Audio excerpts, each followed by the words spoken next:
할렐루야. 네. 골든타임이란 말을 좀 아시죠? 보통 사고가 났거나 화재가 났을 때, 긴급 환자가 발생했을 때 최초 5분 정도를 골든타임이라고 합니다.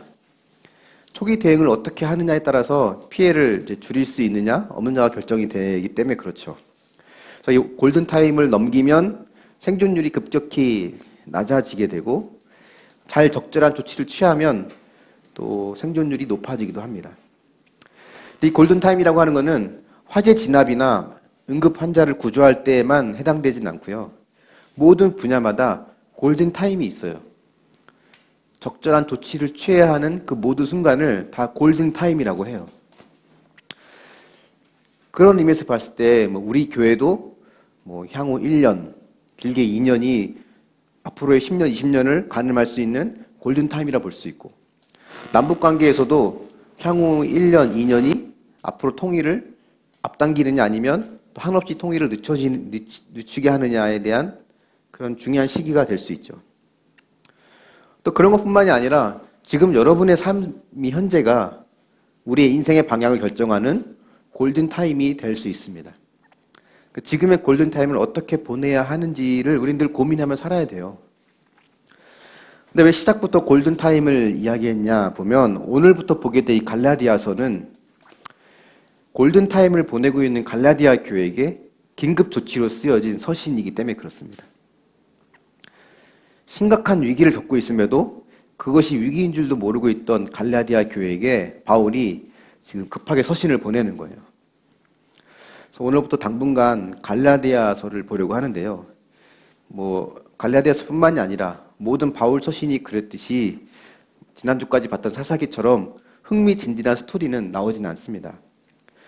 다소 어렵거나 좀 지루할 수 있겠지만 이 골든타임을 보내야 되는 우리에게 매우 중요한 메시지가 이 안에 담겨 있기 때문에 우리 갈라디아서를 통해서 그런 메시지를 함께 찾아봤으면 좋겠습니다. 오늘 그 첫 시간인데요. 갈라디아서를 잠깐 짧게 소개를 해드릴게요. 갈라디아 교회들에게 보낸 편지가 갈라디아서입니다. 바울이 기록을 했고요. 이 갈라디아 지역은 지금의 터키 지역에 있는 소아시아 지역인데, 거기에 있는 여러 교회들에게 보낸 편지가 갈라디아서예요. 이 갈라디아서의 핵심 주제는 복음입니다. 이 핵심 주제가 복음이란 말은 이 갈라디아 교회의 문제를 우리가 유추할 수 있는데, 이 갈라디아 교회의 문제는 복음이 변질되었다라는 거예요. 바울은 순회 전도자였잖아요. 교회를 개척하는 자였고, 갈라디아 지역에 있는 교회들은 바울이 초창기에 개척한 교회였습니다. 그래서 교회를 처음 구성할 때 처음 멤버들이 유대 출신의 기독교인들이 많았어요. 처음에는 유대인들을 중심으로 이제 복음이 흘러갔잖아요. 근데 복음이 점점점 확장되면서 이방인 출신의 기독교인들이 많아지고 그들이 교회 안으로 이제 들어오게 됐습니다. 먼저 믿은 유대인들이 나중에 들어온 이방인들에게 이렇게 이야기를 하는 거예요.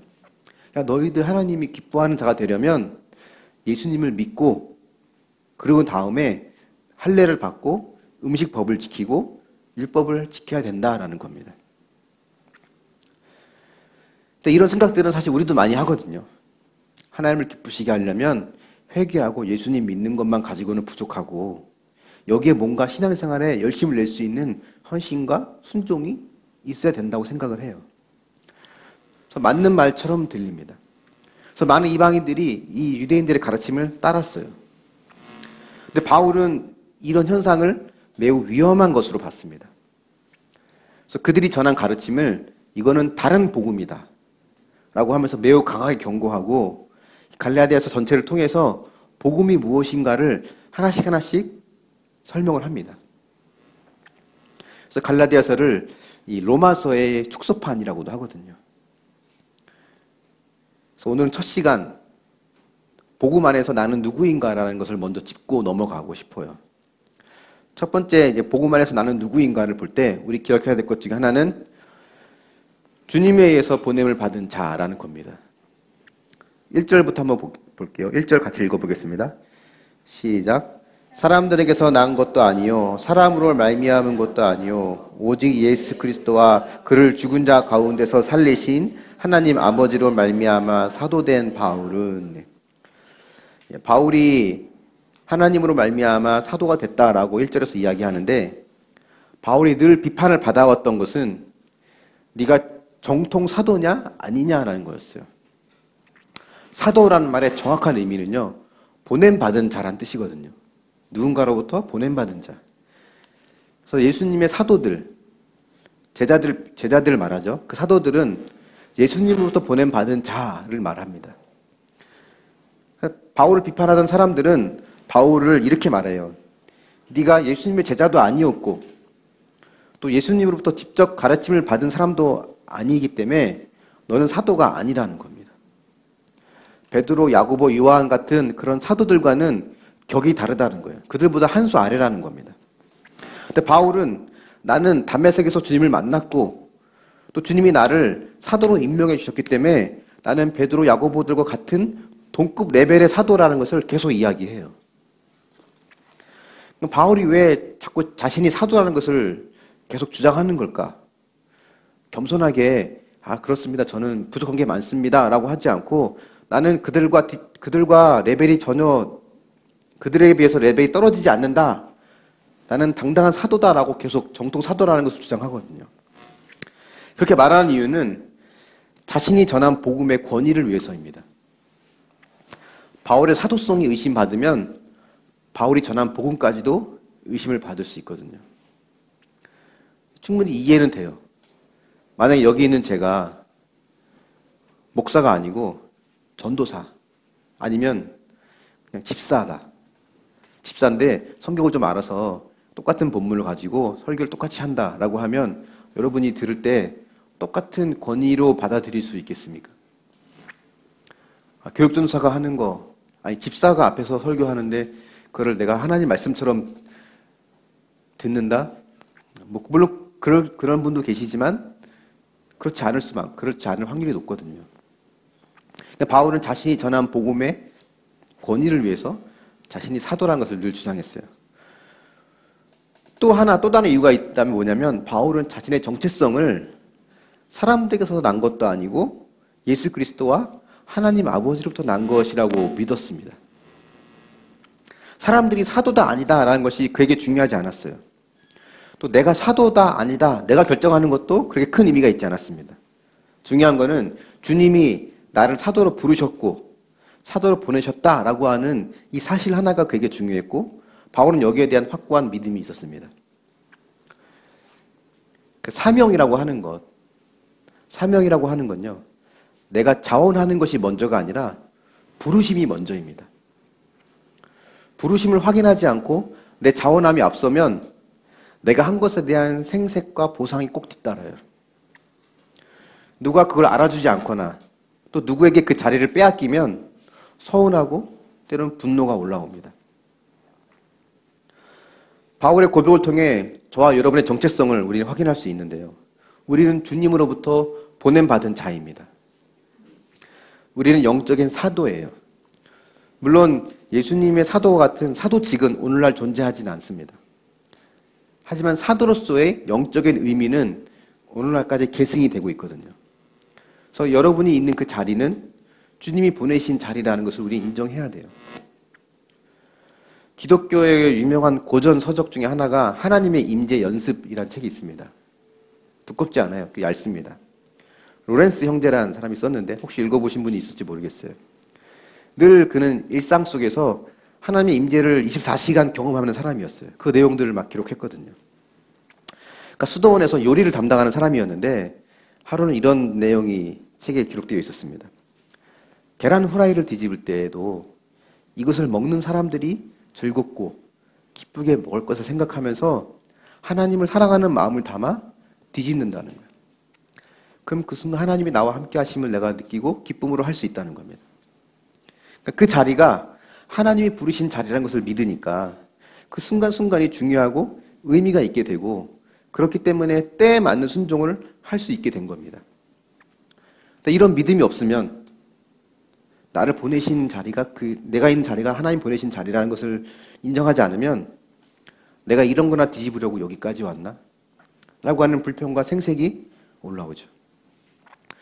이런 불평 많이 올라옵니다. 내가 이런 사람 뒤치덕거리 하려고 결혼했나부터 시작해서 내가 이런 거나 하려고 이런 소리 들으려고 이 교회에 왔나 등등의 많은 생색과 원망이 늘 쌓이게 됩니다. 저도 지금 요즘 회개하는 게 있다면 내가 있는 그곳이 하나님이 나를 보내신 그 자리라는 것을 많이 잊고 살았던 것 같아요. 그래서 그때에 맞는 순종을 잘 못했습니다. 작은 개척교회에서 신앙생활 처음 시작했을 때, 또 거기서 자라서 신학교를 처음 갔을 때, 또 거기서 도망쳐서 신학교를 자퇴하고 직장생활을 했을 때, 다시 신학교로 돌아가서 큰 교회에서 사역을 다시 시작했을 때, 그리고 지금 교회를 개척하고 2년 반 정도의 시간이 지났을 때 등등을 쭉 돌이켜보면 그때마다 그 자리가 주님이 나를 보내신 자리라는 것을 생각하지 못하고 많이 잊고 살았습니다. 그래서 늘 원망과 불평과 생색이 늘 올라왔어요. 이상한 목사님 밑에서 노예처럼도 살아보기도 했고, 이상한 직장 상사 밑에서 억울한 대우도 받아보고, 또 석수교에서 온갖 허드렛 일 이것저것 많이 했거든요. 뭐 인터넷이 안 되면 뭐 양복 입고 출근했는데 양복 찢어지고 막 온갖 먼지투성이 한두 번이 아니었습니다. 중등부 애들도 와가지고 목사님 인터넷이 안 돼요 그러면 제가 책상 밑에 기어 들어가서 막 이렇게 막 하고 천정 타고 막 했던 기억이 납니다. 그렇게 일을 실컷 해놓고 내가 이런 거 하려고 목사가 됐나? 난 이렇게 이용만 당하다가 내 인생 허비하는 거 아닌가? 다른 내 친구들은 좋은 교회에서 좋은 목회 경험들 쌓으면서 쉽게 말하면 스펙을 쌓으면서 준비를 잘하고 있는데 나는 목회다운 목회를 하기보다는 늘 무거운 거 나르고 뭐 집 나르고 뭐 어디 기어 들어가서 뭐 고치고 이런 것만 지금 몇 년째 하고 있는 게 참 내가 여기 있을 곳이 맞나? 라는 생각들을 늘 하고 살았거든요. 제가 수요일마다 호계동에 있는 그 청소년 분류 심사원에 가서 범죄를 저지르고 이제 대기하고 있는 청소년들 만나서 이제 이야기하는 그 자원봉사를 교육시키고 하는 봉사를 제가 이제 7, 8년째 지금 하고 있거든요. 그걸 하고 있는 이유가 그 처음 하게 된 계기가 제가 석수계 부목사로 있을 때 그걸 하게 됐는데 교회에서 하는 일을 보니까 다 제가 하는 일이 뭐였냐면 다 그런 교회 시설 관리하고 뭐 망가지면 고치고 뭐 누구 운전해주고 할머니들 밥 먹으러 가면 다 모시러 갔다가 문 열어서 내려드리고 다 모시고 다 태우고 운전해 오고 뭐 이런 일을 하니까 의미를 못 찾았었거든요. 그래서 교회 밖에서 의미 있는 일을 찾아야겠다 싶어서 한 것이었습니다. 그 자리가 만약에 그 당시에 로렌스 형제처럼 바울처럼 나를 세우고 보내신 그 현장이라고 내가 믿었더라면 그걸 마음으로 받아들였더라면 그때에 맞는 순종을 기쁨으로 할 수 있었을 것 같아요.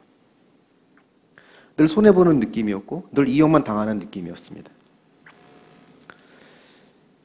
그래서 바울이 고백하는 것은 1절에서 사람에게서 난 것도 아니고 사람으로 말미암은 것도 아니고 오직 예수 그리스도와 그를 살리신 하나님 아버지로부터 말미암은 것이다 라고 하는 걸 보면서 우리가 알아야 될 첫 번째 나는 누구인가에 대한 교훈은 우리는 주님에 의해서 보냄받은 자라는 겁니다. 한번 적용해 보십시오. 여러분의 자리, 가정, 교회, 직장, 국가나 지역, 또 사람들과의 관계 등등이 하나님께서 나를 보내신 자리라는 것을 인정하십니까? 지금 하고 있는 일이나 사역은 누구로부터 말미암았다고 생각하십니까? 두 번째, 나는 누군가에 대한 답은 우리는 주님에 의해서 건짐받은 자라는 겁니다. 4절, 5절 말씀 같이 한번 읽어볼게요. 4절, 5절. 시작. 그리스도께서 하나님 곧 우리 아버지의 뜻을 따라 이 악한 세대에서 우리를 건지시려고 우리 죄를 대속하기 위하여 자기 몸을 주셨으니 영광이 그에게 세세토록 있을지어다. 아멘. 다른 바울 소신과 마찬가지로 바울이 은혜와 평강이 있기를 원합니다라고 하는 인사말을 이제 합니다. 바울의 서신에 보면 어떤 거는 옥중 서신이 있고 감옥에서 쓴 서신이죠. 또 어떤 거는 전도하다가 전도 생활하다 쓴 서신이 있는데 바울의 전도 생활은 굉장히 힘든 생활이었어요. 지금처럼 교통시설이 잘 발달되어 있거나 뭐 서비스가 잘 발달되어 있는 것이 아니기 때문에 수없이 매를 맞고 목숨의 위태로움을 겪고 그 상황 속에서 그가 사역을 했습니다. 근데 그가 그럼에도 불구하고 은혜와 평강이 늘 그 안에 있었기 때문에 그가 다른 사람들에게 늘 은혜와 평강을 빌어주는 기원과 인사를 할 수 있었던 거예요. 우리도 내가 사는 게 지금 지옥 같은데 다른 사람에게 웃을 수 있겠습니까? 다른 사람에게 좋은 말이 나올 수 있겠어요? 내가 사는 게 지옥 같으면 그런 말이 나올 수 없거든요. 근데 바울이 사는 인생이 겉으로 볼 때에는 수많은 위기와 고난으로 그런 힘든 삶이 끊임없이 벌어졌지만 그가 이렇게 은혜와 평강을 늘 선포할 수 있던 이유는 주님께서 그를 건지시고 대속하기 위해서 자기의 생명을 내어주신 그 은혜가 있었기 때문이라고 지금 4절 5절에서 이야기하고 있는 겁니다. 주님이 이 땅에 오신 이유는 이 4절에 있는 본문의 말씀대로라면 우리를 건지시기 위해서예요. 그 말은 곧 뭘 전제로 하냐면 우리는 어딘가에 깊이 빠져서 스스로는 나올 수 없는 전적인 무능력한 존재라는 겁니다. 우린 어딘가에 빠져서 나올 수 없는 존재들이에요. 여러분 지금 어디에 빠져 있습니까? 무기력함과 때로는 육신의 질병과 가난과 희망 없는 이런 모습 속에 때로는 우리가 거기에 우울함에 빠져서 스스로 나올 수 없는 상황일 수 있습니다. 우리의 죄와 우리의 허물은 우리 스스로 벗어버릴 수 없죠. 그 어떤 것도 우린 스스로 나올 수 없는 존재들이에요. 근데 이런 우리를 주님이 건져주셨는데 이 건지시는 주님의 방법은 뭐냐면 우리를 대속하여 자기 몸을 내어주신 겁니다. 대속한다는 말은 대신한다, 대표한다는 뜻이에요. 그래서 주님은 단순히 희생당하신 것이 아니라 우리 모두를 대표해서 또 나를 대신해서 희생을 하신 겁니다. 스스로 빠져나올 수 없는 나를 건지시고 대신 그 안에도 들어가신 분이에요. 우리가 당했어야 할 일을 주님이 대신 당하신 겁니다. 그래서 이것은 우리에게 완전 새로운 삶을 주신 겁니다. 180도 다른 삶이에요. 조금 더 질이 높은 삶, 조금 더 나은 삶을 말하는 것도 아니고 이번에 실패했지만 다시 한번 기회를 주는 삶도 아니에요. 영원한 심판을 피할 수 없는 하나님부터 영원히 멀어질 수밖에 없는 악한 죄인이고 원수였던 우리가 하나님께서 기쁨을 주체할 수 없는 기뻐하시는 사랑받는 사랑스러운 자녀가 되었다는 겁니다. 180도로 바뀐 거예요. 이런 의문도 들죠. 내가 한 걸 보면, 내가 내 꼬라지를 보면, 내가 나를 보면 하나님이 그렇게 기쁘게 하나님 기쁨을 주체하지 못할 만큼 기뻐할 만한 사람이 아닌데요라는 의문이 들 수 있습니다. 여전히 죄를 짓고 여전히 내 욕심 따라 살아가고 근데 주님이 나를 기뻐하시는 것은 내 상태나 내 조건을 보고 하신 것이 아니거든요. 오늘 4절 5절에 나온 거에 보면 바울의 공로나 바울의 행위는 전혀 언급되지 않아요. 오직 하나님의 계획과 예수님의 희생 이 두 가지뿐입니다. 이 두 가지만 보시고 우리를 하나님의 기뻐하신 자녀로 보시는 것이지 이 두 가지 외에 다른 것이 더 들어가지는 않습니다. 그래서 이것을 은혜라고 해요. 우리의 행위와 공로가 전혀 포함되어 있지 않은. 바울은 이것을 온몸으로 알았기 때문에 자신에게 은혜와 평강이 늘 가득했고 그 은혜와 평강을 늘 기원하며 또 축복하며 나눠줄 수 있는 것입니다. 그래도 우리는 자꾸 죄를 짓잖아요. 하나님 기뻐하시는 자가 되었지만 죄를 짓습니다. 근데 이것이 사실은 이상한 것이 아니라는 거예요.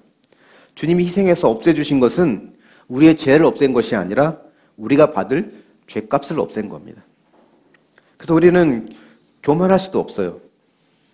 내가 죄인인 것을 인정할 수밖에 없으니까 늘 회개해야 됩니다.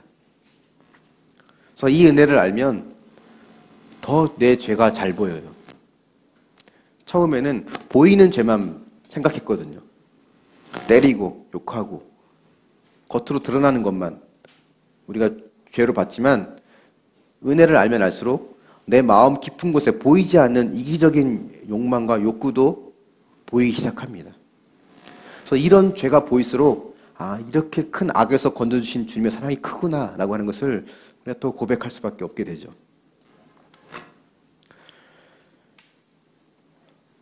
근데 우리는 조금이라도 기회가 생기면 이 하나님의 100% 은혜에 우리의 행위를 조금이라도 첨가하고 싶어하는 마음이 우리에게 듭니다. 조금이라도 그 부분에 내 행위와 내 공로를 기여하고 싶은 거예요. 명분은 교회를 위한 거라고 그러고 구원을 위한 거라고 하지만 근본적으로는 내게 영광을 돌리려는, 나 자신에게 영광을 돌리고 싶어하는 죄성이 있기 때문에 그렇습니다. 세상의 종교들은 다 공로를 근거로 우리 삶을 평가합니다. 최근에 흥행에 성공한 영화 신과 함께 2, 저는 2는 안 봤고 1만 봤거든요. 2는 안 봤지만 1이랑 비슷할 것 같아요. 어떤 게 비슷하냐면 심판과 구원이 이 생에서의 행적에 따라 결정이 된다는 겁니다. 주인공 김자홍이 어떤 삶을 살았는지 쭉 돌아보면서 거기에 따라서 이제 선과 악이 결정이 되잖아요. 이게 이제 세상의 세속적인 메시지거든요. 이 땅에서 선을 쌓으면 이세 혹은 현세에서 복을 받는다는 거예요. 근데 이거는 이 세속적인 메시지뿐만이 아니라 종교적인 메시지로도 우리에게 다가옵니다. 이런저런 계명을 잘 지키면 영원한 복을 받는다. 근데 복음은 이 모든 걸 다 뒤집어요. 복음은 우리에게 이렇게 말합니다. 너는 지금 완전히 절망적인 상태라서 거기에서 건짐을 받아야 하는데 이 일에는 너희가 할 수 있는 일은 전혀 없다. 그리고 하나님이 예수님을 통해 너희를 건져주시고 그 결과는 너희가 그동안 즐겨왔던 모든 거짓된 구원보다 훨씬 크고 위대하다라는 것을 말해줍니다. 그래서 나는 누구인가에 우리 두 번째 교훈이 있다면 우리는 주님에 의해서 건짐받은 자라는 겁니다. 적용해 보십시오. 내 죄를 보면서 나를 악한 세상에서 건져주신 구원의 감격을 느끼고 있습니까? 세 번째가 중요한데요. 나는 누군가의 세 번째는 우리는 하나님의 기뻐하시는 자녀라는 겁니다. 많은 사람들이 앞에 두 개의 이야기, 우리는 주님에서 보냄받고 주님에서 건짐받은 자라고 하는 것을 반대하지 않아요. 우리가 죄인이고 주님의 십자가 희생으로 우리가 용서받아서 구원받았다는 것을 사람들이 다 인정합니다. 갈라디아 교회들도 그걸 몰랐던 것이 아닙니다. 거기에 대한 반론을 제기하지 않았어요. 그렇다면 왜 무엇 때문에 바울은 긴급하게 갈라디아서를 기록해서 보낸 것일까? 보면 6절에 그 이야기가 나오는데요. 6절 말씀 같이 한번 읽어보겠습니다. 시작. 그리스도의 은혜로 너희를 부르신 이를 이같이 속히 떠나 다른 복음을 따르는 것을 내가 이상하게 여기노라. 갈라디아서 교회를 향한 인사가 끝나자마자 바로 본론부터 지금 바울이 이야기를 들어갑니다. 바울 서신 중에 유일하게 감사의 인사가 나오지 않는 부분이에요. 다른 서신들은 내가 이러이런 것 때문에 하나님께 감사한다. 너희들이 이러이런 것 때문에 내가 감사하게 느끼고 있다. 이런 감사의 인사를 한동안 하거든요.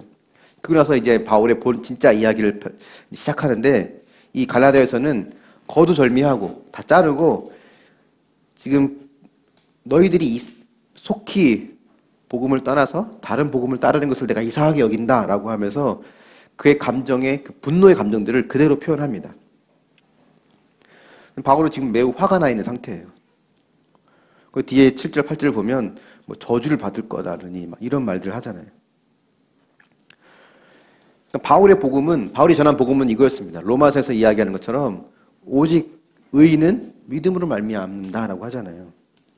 그래서 우리가 주님으로부터 건짐받는 것은 하나님의 전적인 은혜뿐이고 우리의 공로는 전혀 없다는 거였는데 유대 출신의 기독교인들이 이제 이방인 출신 기독교인들에게 이제 이런 말을 하기 시작합니다.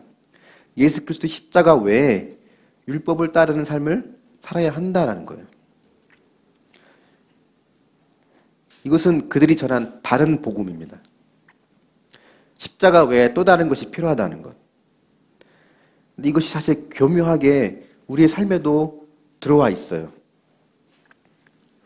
믿음으로 구원받았다면 그분의 기뻐하시는 자녀가 되기 위해서 예배도 잘 드려야 되고 헌금도 잘 해야 되고 봉사와 전도 선교도 잘 해야 된다라고 생각하기 쉽습니다.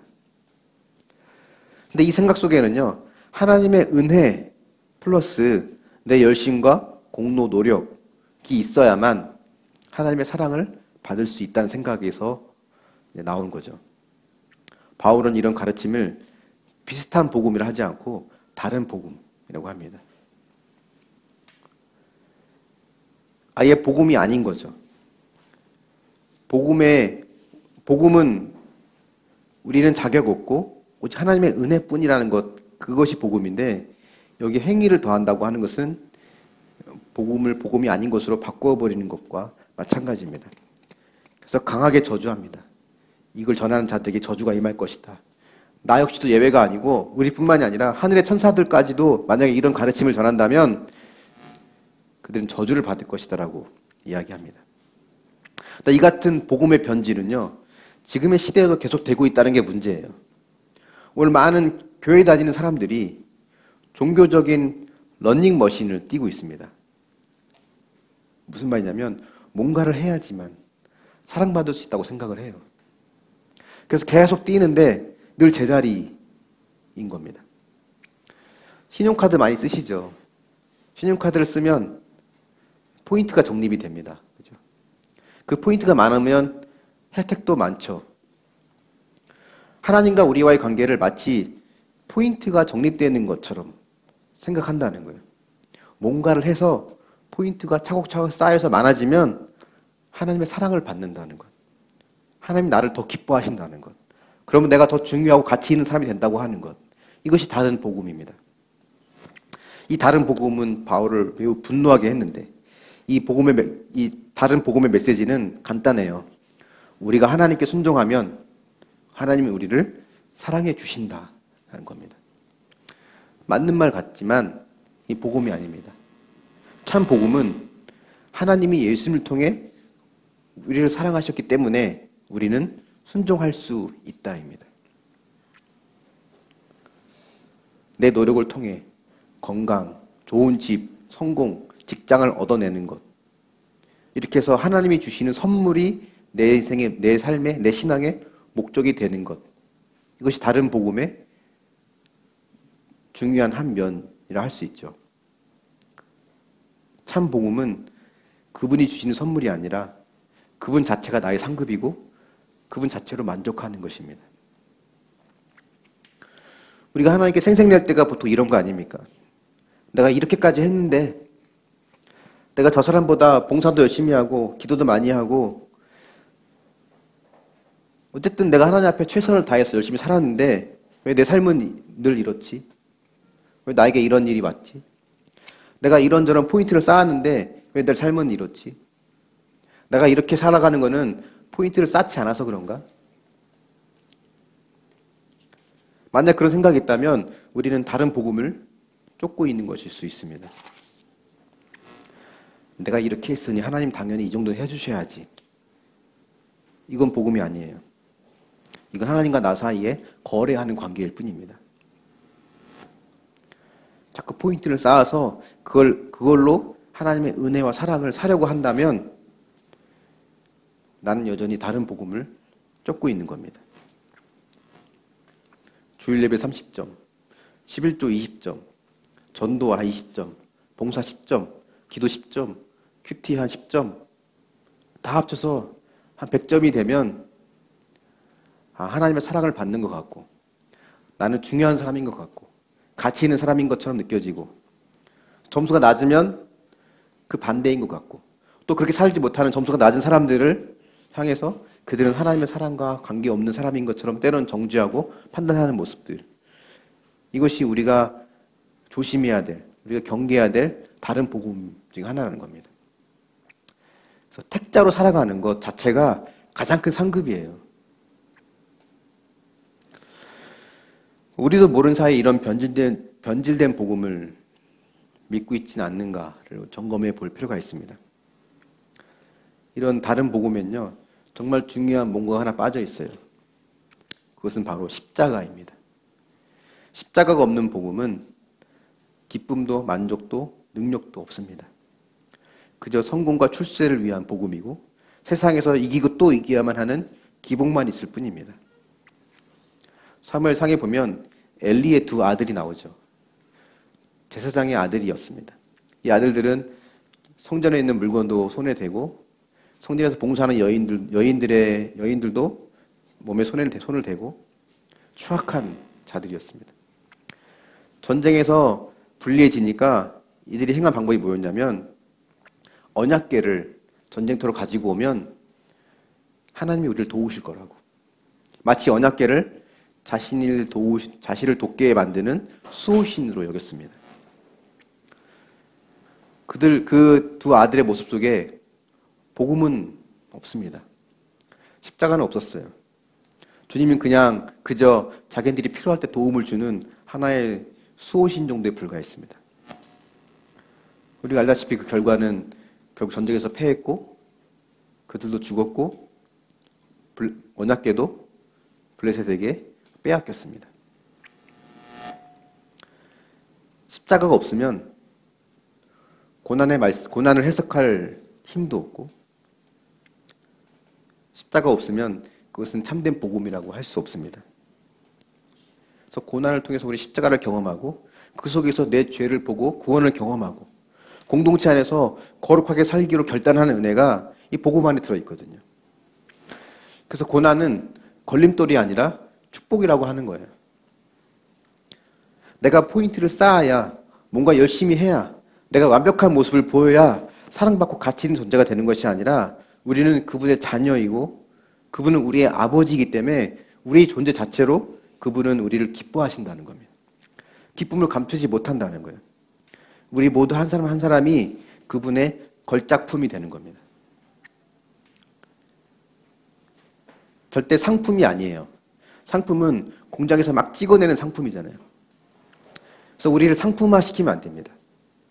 흠이 있는 것은 판매하지 못하고 버려지고 흠이 없는 것만 판매되는 상품이 아니라 흠이 있든 없든 연약하든 그렇지 않든 그 연약한 모습 그대로 하나님께서 보시기에는 유일한 독특한 걸작품이라는 겁니다. 그 자체로 기뻐하시는 것이지 우리가 잘 찍어내진 상품이기 때문에 우리를 기뻐하시는 것이 아니라는 겁니다. 이것이 복음의 메시지고 이것이 복음 안에서 나는 누구인가를 이야기하는 겁니다. 이것이 회복이 돼야 그 다음부터 이어지는 복음의 내용들을 더 잘 이해할 수 있어요. 세 번째, 나는 누구인가에 대해서 보면 우리는 하나님의 기뻐하시는 자녀라는 겁니다. 한번 적용해 보십시오. 이렇게 하면 복을 받는다는 생각에 계속해서 러닝머신을 달리는 신앙생활 하고 있지 않습니까? 포인트를 쌓아서 하나님의 은혜와 축복을 사려는 거래를 하나님과 하고 있지는 않아요. 지금 참 복음을 따르고 있다고 생각하십니까? 아니면 다른 복음을 따르고 있다고 생각하십니까? 말씀의 결론을 맺어보겠습니다. 우리가 있는 곳은요, 하나님께서 보내신 곳이에요. 여러분이 어떤 계기로 이 교회에 와 있는지 각각의 사정들이 다 있을 겁니다. 여러분이 어떠한 계기로 지금의 가정을 이루게 되었는지 다 사연들이 있을 겁니다. 내가 왜 이런 가정을 만났고, 내가 왜 이런 부모를 만났고, 내가 왜 이런 남편과 아내를 만나게 됐고, 내가 왜 이런 교회를 만나게 됐고, 때로는 그러다 보면 내가 이러려고 결혼했나? 내가 이러려고 여기 들어왔나? 생각이 들 수도 있죠. 하지만 중요한 것은 나를 부르시고 보내신 분이 하나님이시고 그분의 계획 속에 보냄을 받았다는 거예요. 그걸 인정하면 그 자리가 중요한 자리든 그렇지 않든 힘들든 힘들지 않든 그 순간이 중요하고 의미가 있는 자리가 되고 또 때에 맞는 순종도 기쁨으로 할 수 있게 됩니다. 바울이 분노한 다른 복음은요, 예수님을 부인하는 것이 아니에요. 믿음 필요 없다. 예수님 믿는 거 다 필요 없다. 행위만 있다. 이것도 아닙니다. 예수님 믿는 거 기본이고 약간의 행위가 필요하다는 거거든요. 비슷하죠. 우리가 아는 복음과 비슷하기 때문에 속기 쉬워요. 근데 이걸 비슷한 복음이라 하지 않고 다른 복음이라고 합니다. 왜냐하면 복음이 아니기 때문에 그래요. 속기 쉬운 이 거짓 복음에 많은 이방인들이 속았고 결국은 이것은 예수님의 공로를 약화시키고 부인하게 만들고 결국 내가 높아져서 복음을 거부하게 만들기 때문에 바울이 지금 급하게 이것저것 감사의 말도 생략한 채 과격한 표현으로 경고하고 이야기를 전하고 있는 겁니다. 지금이 얼른 조치를 취해야 될 골든타임이기 때문에 그래요. 그렇다고 해서 복음이 모든 행위를 부인하는 거 아니에요. 예배도 필요 없고 기도도 별로 중요하지 않고 봉사든 전도든 선교든 다 별로 뭐 의미 없어. 그냥 마음으로 잘 믿기만 하면 돼. 그걸 말하지 않습니다. 복음이 말하는 거는 동기를 말하는 거예요.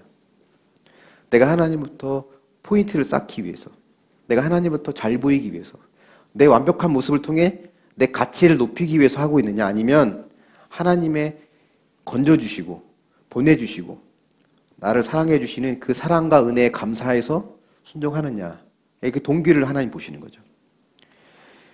행위가 많다고 더 사랑받고 더 중요한 삶이 되지 않습니다. 더 완벽하다고 해서 더 가치 있는 존재가 되지 않아요. 하나님은 약하면 약한 대로, 강하면 강한 대로 그대로를 사랑하시는 분입니다. 왜냐하면 그분은 우리 아버지이시기 때문에 그래요. 우리 그분의 자녀이고 나를 지으시고 나의 모든 걸 아시는 그분이 나를 상품이 아닌 걸작품으로 보시기에 우리는 하나님 앞에 내가 누구인가를 이 복음을 통해 다시금 깨닫고 이 복음의 은혜를 누리는 저와 여러분이 될 수 있기를 예수님의 이름으로 축원합니다. 아멘.